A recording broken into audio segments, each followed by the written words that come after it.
Good morning students. आज मैं फिर एक नई वीडियो के साथ आपके सामने हाजिर हूँ। मेरा जो आज का वीडियो है उसको मैंने लिया है क्लास 8th की किताब हिस्ट्री में से।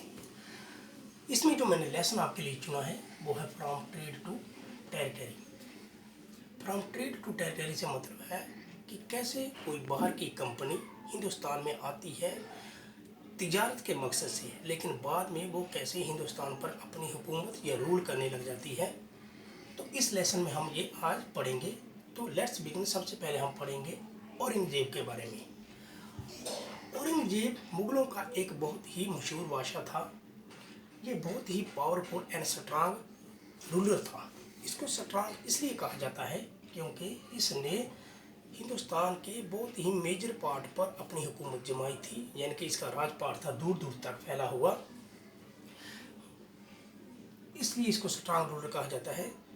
एक बात और भी है कि ये मुगलों का लास्ट रूलर भी कहलाया जाता है। लास्ट रूलर ये इसलिए कहलाया जाता है क्योंकि इसके बाद जो राजा आए वो सब वीक थे, कमज़ोर थे, या अपने राजपाट को अच्छी तरह चला सके नहीं। और जब 1707 में इसकी डेथ हो गई, जब ये डाइड हो गया, मर गया, तो इसके बाद हिंदुस्तान में बहुत सी पॉलिटिकल चेंजेस आ गई। वो कैसे चेंजेस आई? वो ऐसे आई कि जो मुगल गवर्नर थे, जिनको सूबेदार कहते हैं या बिग जमींदार थे, उन्होंने अपने एक छोटे छोटे किंगडम बना लिए। जो मुगल एम्पायर दूर दूर तक फैला था, जिसने एक बहुत बड़ी अथॉरिटी बनाई थी, वो अब छोटे छोटे किंगडम में सीमित रह गया। और इसकी वजह ये थी कि जितने भी ये छोटे छोटे किंगडम जो बंटे, इनके जो राजा थे वो अपनी मर्जी से इस हुकूमत को चलाने लगे, अपने अपने किंगडम को चलाने लगे। इन किंगडम्स में, इन राजाओं में कुछ प्रोमिनेंट राजा भी थे, मशहूर राजा भी थे, जिनका मैं नाम बताऊंगा। ये थे रणजीत सिंह, महाराजा ऑफ पंजाब। मुर्शीद कुली खान बंगाल के राजा थे, बंगाल के रूलर थे। और टीपू सुल्तान थे मैसूर के। मीनवाइल, ये बात हुई हिंदुस्तान की। मीनवाइल इसी तरह इंग्लैंड में क्या हो रहा था। अब हम इंग्लैंड की तरफ चलते हैं। इंग्लैंड में एक ईस्ट इंडिया कंपनी थी। इस ईस्ट इंडिया कंपनी का एक एम था, एक मकसद था कि वो वर्ल्ड के ईस्टर्न पार्ट में जाकर तिजारत करे। वर्ल्ड के ईस्टर्न पार्ट में जाकर तिजारत करना चाहती। ईस्टर्न पार्ट में कौन से मुल्क आते हैं? हिंदुस्तान और उसकी नेबरिंग कंट्री। ये वहाँ पर तिजारत करना चाहती थी, लेकिन इनको कुछ खास चीज़ों पर तवज्जो थी। खास चीज़ों पर ये डील करना चाहती थी हिंदुस्तान में, जैसे कि थी वो स्पाइसेस, काटन, सिल्क, ओपियम और वगैरह वगैरह। इंडिगो भी इसमें आता है। ये इसलिए यहाँ इनमें इंटरेस्टेड थी क्योंकि इन चीज़ों की यूरोप में बहुत ज़्यादा, यूरोप की कंट्री में बहुत ज़्यादा डिमांड थी, और हिंदुस्तान में ये चीज़ें बहुत ही सस्ते दामों पर उपलब्ध थी, अवेलेबल थी, मिल सकती थी।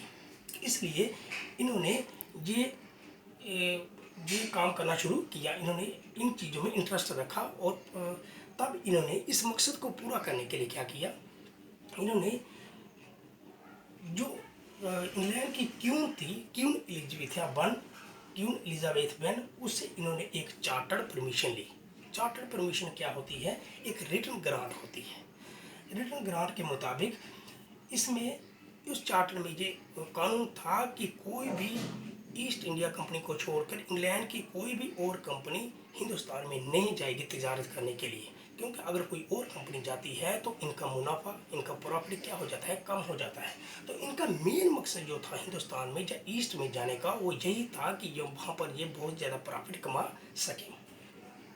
तो इन्होंने एलिजाबेथ, और आखिरकार जब एलिजाबेथ ने इनको अलाउ कर दिया, तो 24 अगस्त 1608 में ये हिंदुस्तान में पोर्ट की बंदरगाह पर, सूरत की बंदरगाह पर इन्होंने कदम रखा, और हिंदुस्तान में 1608 में ये पहुंच गई तिजारत करने के लिए।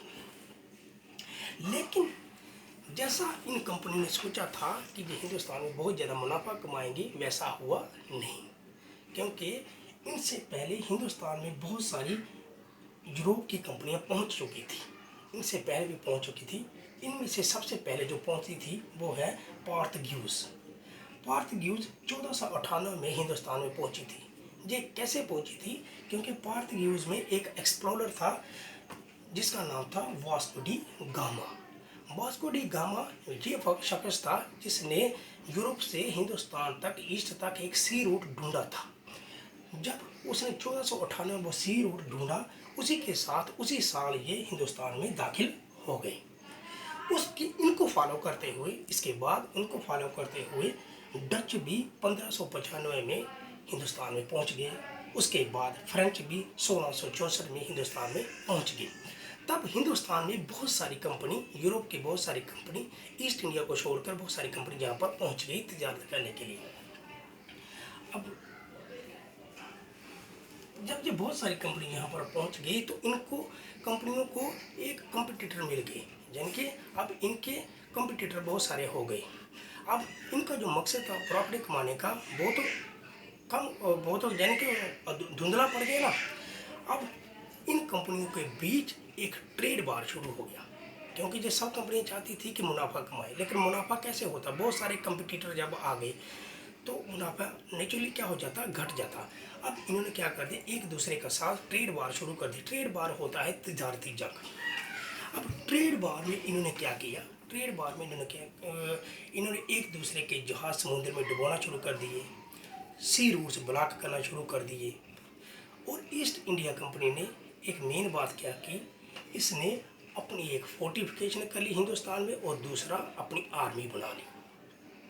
अब ये सी रूट ब्लॉक क्यों करते थे और जहाज क्यों डुबोते थे, ये इसलिए डुबोते थे क्योंकि दूसरी कंपनी का माल ना बाहर जा सके ना आ सके और वो क्या हो जाए, डाउन हो जाए और इनका कंपटीटर कम हो जाए, जिससे इनको मुनाफा मिले।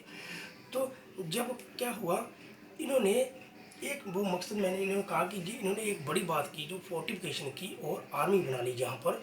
तो ये इन्होंने इस मकसद से बनाई क्योंकि जब ये दूसरी कंपनियों को नुकसान पहुंचाएंगे, उनका माल रोकेंगे, उनके जहाज डुबोएंगे, तो अगेंस्ट वो भी इनको कुछ ना कुछ करेंगी ना। तब इन्होंने अपनी सुरक्षा के लिए, अपनी हिफाजत के लिए आर्मी बनाई और फोर्टिफिकेशन कर दी। लेकिन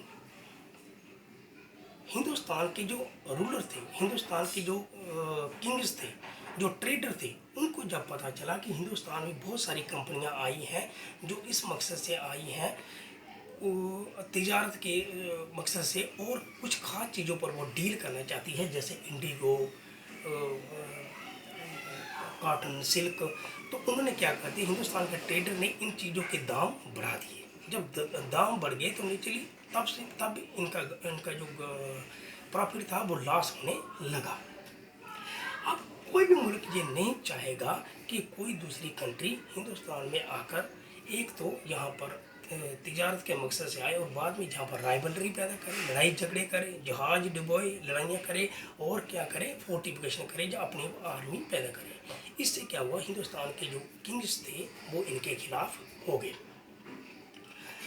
तो तब ईस्ट इंडिया कंपनी ने क्या किया, उसने देखा कि जहाँ पर एक झगड़ा पैदा हो गया, उसने बंगाल की तरफ अपना रुख किया। बंगाल में उसने क्या किया, सबसे पहले एक फैक्ट्री बना दी। पहली फैक्ट्री बनाई उन्होंने रिवर हुगली के नज़दीक, ईस्ट इंडिया कंपनी ने रिवर हुगली के नज़दीक इन्होंने फैक्ट्री बनाई। वहाँ पर इसने बहुत सारे स्टोर भी बनाए जिनको हम वेयर हाउस कहते हैं। उसके साथ इसने बहुत सारे ऑफिस बनाए। ऑफिस इसलिए बनाए ताकि इनका जो काम धाम फैक्ट्री का है वो अच्छी तरह लेखा जोखा चलता रहे। एक बड़ा काम इन्होंने बंगाल में यह किया कि इन्होंने जो बंगाल के कुछ ऑफिसर थे उनको करप्ट किया। करप्ट मतलब होता है उनको रिश्वत देकर 3 गांव की दीवानी हासिल कर ली। अब आप पूछेंगे ये दीवानी वर्ड क्या है। ये दीवानी वर्ड वो होता है कि जिससे किसी भी कंपनी या गवर्नमेंट को यह हक मिल सकता है कि वह उस एरिए से रेवेन्यू इकट्ठा कर सके, टैक्स ले सके। रेवेन्यू ऑफ टैक्स को कहते हैं जो साल भर का होता है। तो जब इनको 3 गांव की दीवानी मिल गई तो नेचुरली इनकी जो इनकम थी वो बढ़ गई और रेवेन्यू इनकम बढ़ाने का एक बहुत अच्छा सोर्स होता है। उसी दौरान इन्होंने जो औरंगजेब था, महाराजा औरंगजेब, उससे इन्होंने एक फरमान ले लिया। अब आप पूछेंगे ये फरमान क्या है। फरमान एक रिटन स्टेटमेंट होता है, रिटन ग्रांट होती है। जिस तरह चार्टर था जो इन्होंने क्वीन एलिजाबेथ से लिया था, इस तरह इन्होंने औरंगजेब से भी एक फरमान लिया। इस फरमान में औरंगजेब ने इनको अलाउ किया trade duty free. Trade duty free होती है कि अब इनको कंपनी जो काम ट्रेड करेगी उस पर उनको कोई टैक्स देना पड़ेगा नहीं। लेकिन इनके जो ऑफिशियल थे उसने इस फरमान का मिस यूज़ करना शुरू कर दिया। मिस यूज़ कैसे करते हैं, अब आप पूछेंगे मिस यूज़ कैसे कैसे किया उन्होंने। मिस यूज़ उन्होंने इस तरह किया कि उन्होंने अपने साइड बिजनेस खोल लिए। जो इसके ऑफिसर थे उन्होंने अपने अपने साइड बिजनेस खोल लिए और तिजारत करने लगे और बदले में टैक्स नहीं देने लगे हिंदुस्तान किंग्स को। जब उनसे पूछा जाता कि आप टैक्स क्यों नहीं देते हो, तो उन्होंने कहा कि हमारे पास फरमान है, हमारे पास परमिशन है, हम ये टैक्स नहीं देंगे। यानी कि उसका वो मिसयूज़ करने लगे फरमान का। हालांकि औरंगजेब ने कहा था कि जब कंपनी डील करेगी तब उसको टैक्स ड्यूटी फ्री है, अदरवाइज अब।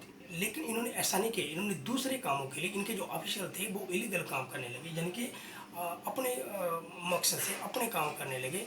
तो इससे फरमान का मिसयूज़ होने लगा। तब जो बंगाल के जो नवाब थे उनको जब इसकी क्या हो गई, टेंशन हो गई। टेंशन इसलिए हो गई क्योंकि उनका रेवेन्यू सोर्स क्या होने लगा, कम होने लगा। बंगाल के नवाबों में जो सबसे पहले नवाब थे वो थे मुर्शीद कुली खान। उन्होंने 1717 से लेकर 1727 तक हुकूमत की। उन्होंने अंग्रेज़ों के खिलाफ रिवोल्ट कर दिया, बगावत शुरू कर दी। वो नहीं चाहते थे कि कोई मुल्क यहाँ पर आए या कंपनी को हमने वो अगर ड्यूटी फ्री दी है तो वो इसका इलीगल या मिसयूज़ करे। उसके बाद आया अलवर्दी खान। अलवर्दी खान जो था वो 1740 से लेकर 1756 तक हुकूमत की उसने। ये भी अपने एंचेस्टर यानी कि इसके जो प्रेडिसेसर थे उसी के कदम पर था। इसने भी यही इसने भी जो ईस्ट इंडिया कंपनी के खिलाफ था, इसने भी वही रूल फॉलो किया। इसके बाद जो रूलर आया वो था सिराजुल दौला। सिराजुल दौला जो आए वो आए 1756 में। सिराजुल दौला जब आया तो इसने भी वही काम करना था जो इसके प्रेडिसेसर ने किया था। इसने क्या किया, इसने एक बहुत बड़ा इनिशिएटिव लिया। इसने जो ईस्ट इंडिया कंपनी को ग्रांट दी थी, जितनी भी ड्यूटी फ्री दी थी, इसने उन सब पर रोक लगा दी। इसने उनको कोई भी कंसेशन देने से, टैक्स फ्री करने से क्या कर दिया, मना कर दिया। तब ये कंपनी ईस्ट इंडिया कंपनी जो थी ये इसके क्या हो गई, खिलाफ हो गई। ये इसके खिलाफ होगी सिराजुल दौला के खिलाफ। तब इसने क्या किया, इसको इसके खिलाफ होने के साथ ही इसको जंग के लिए चुनौती दे चली। स्टूडेंट बस आज हम बस इतना ही पढ़ेंगे। अगले लेसन में पढ़ेंगे हम कि बैटल ऑफ प्लासी कैसे हुई, बैटल ऑफ बक्सर कैसे हुई और वो किसके बीच हुई। तब तक के लिए धन्यवाद।